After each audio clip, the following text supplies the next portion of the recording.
আসন্ন জাতীয় নির্বাচনে প্রবাসীদের ভোট দেওয়ার জন্য কি করণীয়? প্রবাসী ভোটারগণের ভোট প্রদানের জন্য এনআইডি অপরিহার্য। আসন্ন জাতীয় নির্বাচনের জন্য তাই চলতি অক্টোবর মাসের ৩১ তারিখের মধ্যে এনআইডি নাম্বার পেতে হবে। কাজেই এনআইডি না থাকলে এখনই সবাইকে অনলাইনে আবেদন করতে হবে। সরকারি নির্দেশনা মোতাবেক ডকুমেন্ট নিয়ে নিকটস্থ মিশন দূতাবাসে ফিঙ্গারপ্রিন্ট দিতে হবে। প্রয়োজনে অভিজ্ঞ নিকটজন অথবা ট্র্যাভেলসের সহযোগিতা নেওয়া যেতে পারে। অনলাইন আবেদনের লিঙ্ক ও সংশ্লিষ্ট পরিপত্র নিচে সংযুক্ত করা হল। নভেম্বরে নির্বাচন কমিশনের পোস্টাল ব্যালট অ্যাপস আসছে।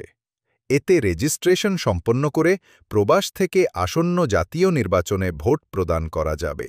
বিদেশে নতুন ভোটার রেজিস্ট্রেশন এনআইডি করতে হলে যা করতে হবে, এই লিঙ্কে বিদেশ সিলেক্ট করে আবেদনের কপি প্রিন্ট করে নিতে হবে।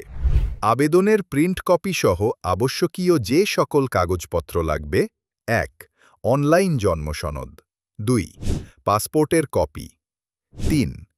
পিতামাতার এনআইডি, মৃত্যু হলে মৃত্যু সনদ, ৪. পাসপোর্ট সাইজের একটি রঙিন ছবি। মিশন দূতাবাসে যেয়ে ফিঙ্গারপ্রিন্ট ও ছবি তুলতে হবে।